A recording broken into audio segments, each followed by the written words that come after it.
Sebuah video viral menunjukkan sekelompok pemuda berseragam hitam berteriak lantang di jalanan Jepang. Mereka bukan geng motor, tapi mereka membawa nama besar salah satu organisasi bela diri terbesar di Indonesia, PSHT. Dalam hitungan jam, kejadian ini jadi sorotan. Polisi Jepang turun tangan, komunitas WNI resah, dan nama Indonesia pun ikut tercoreng di mata dunia. Apa yang sebenarnya terjadi? Mengapa bela diri yang seharusnya menjunjung persaudaraan dan moral justru bikin kacau di negeri orang? Apa itu PSHT? PSHT adalah singkatan dari Persaudaraan Setia Hati Trate, sebuah aliran pencaksilat yang didirikan pada tahun 1922 di Madiun, Jawa Timur.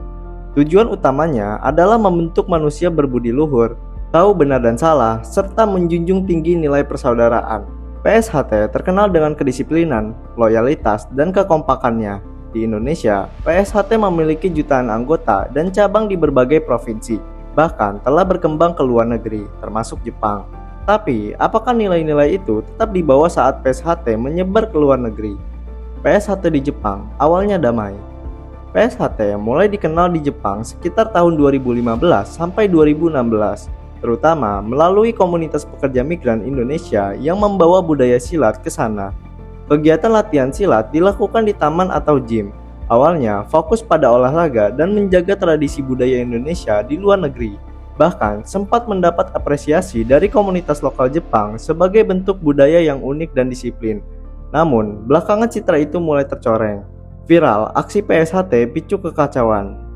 Insiden yang bikin geger terjadi pada pertengahan tahun 2024 ketika video sekelompok anggota PSHT terlibat dalam konflik terbuka di jalanan kota Nagoya, Jepang.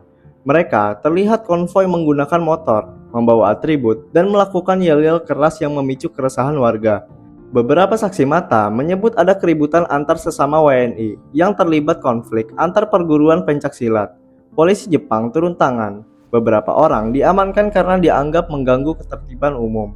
Ini bukan pertama kalinya. Sebelumnya, sempat terjadi juga konflik kecil di Osaka dan Tokyo yang melibatkan kelompok silat yang sama. Reaksi pemerintah Jepang dan WNI di sana.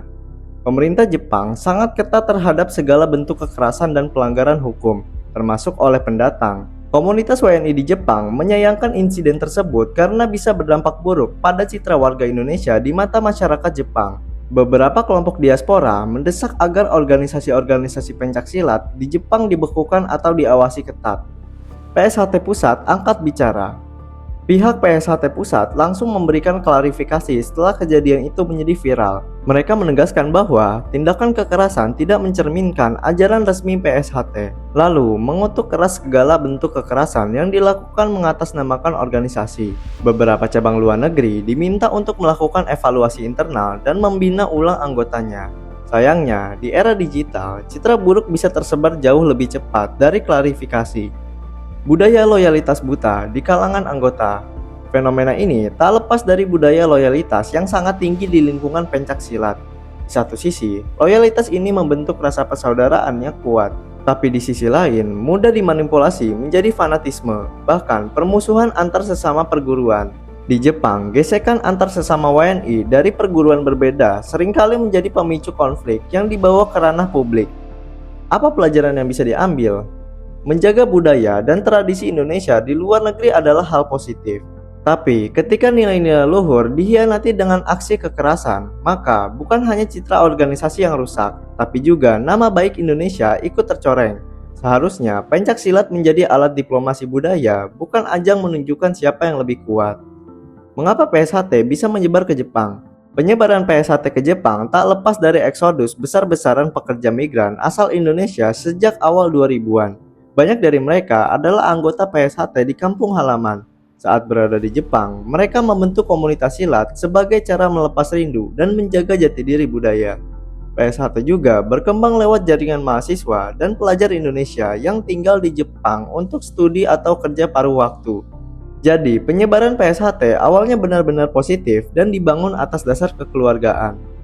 Fanatisme silat atau geng. Yang jadi masalah adalah saat komunitas silat berubah menjadi semacam kelompok eksklusif atau geng. Apalagi ketika ada gesekan antar aliran silat. Misalnya, PSHT versus aliran lain seperti SH Winongo, IKSPI Kerasakti, dan lain-lain. Konflik makin panas saat ada senioritas ekstrim dan praktik perpeloncongan terselubung. Beberapa video menunjukkan anggota berkerumun, berteriak, dan bahkan mengintimidasi WNI lain yang bukan satu aliran. Fanatisme ini menjauhkan makna asli pencaksilat sebagai alat pemersatu bangsa. Dampak ke komunitas WNI di Jepang. Insiden kekacauan oleh PSHT bukan hanya merusak citra, tapi juga meretakkan hubungan internal sesama WNI. Beberapa warga Indonesia yang tidak terlibat merasa takut, bahkan enggan mengakui diri sebagai WNI karena takut dikaitkan. Komunitas keagamaan dan pelajar terdampak karena fasilitas umum seperti taman atau aula ikut dibatasi penggunanya. Beberapa laporan menyebut bahwa izin berkegiatan komunitas WNI dibekukan sementara oleh pemerintah lokal Jepang. Kurangnya pemahaman hukum Jepang. Banyak anggota PSHT yang terlibat insiden ternyata tidak memahami hukum dan norma sosial di Jepang. Contohnya, menggelar konvoi motor tanpa izin, mengadakan kegiatan massa tanpa pemberitahuan pada kepolisian lokal, dan berteriak atau yel-yel di tempat umum dianggap mengganggu ketenangan publik. Hal yang sangat dihindari dalam budaya Jepang. Jepang sangat menjunjung prinsip tidak mengganggu orang lain dalam ruang publik, berbeda jauh dengan budaya unjuk rasa di Indonesia. Sanksi hukum dan deportasi. Beberapa pelaku keributan kini berhadapan dengan proses hukum Jepang. Kasus kekerasan fisik, ancaman, atau pembangkangan terhadap aparat bisa dihukum penjara hingga deportasi. KBRI Tokyo bahkan merilis pernyataan resmi agar seluruh komunitas Indonesia mematuhi hukum Jepang dan tidak membuat tindakan mencolok. Ini menjadi momen refleksi bagi semua WNI bahwa perilaku kita adalah cerminan Indonesia di luar negeri. Perlukah silat dibina ulang di luar negeri? Pertanyaannya kini, perlukah organisasi seperti PSHT dikontrol lebih ketat di luar negeri? Beberapa tokoh silat di Indonesia setuju perlunya struktur pembinaan yang jelas dan koordinasi langsung dengan PSHT pusat. Pemerintah melalui KBRI bisa menjalin kerjasama dalam pembinaan budaya dan olahraga dengan nilai positif. Perlu juga pelatihan hukum dan budaya setempat bagi para ketua cabang di luar negeri agar tidak terjadi kesalahpahaman. Pencaksilat, warisan budaya dunia, UNESCO. Perlu diingat bahwa pencaksilat telah ditetapkan UNESCO sebagai warisan budaya tak benda dunia pada 2019.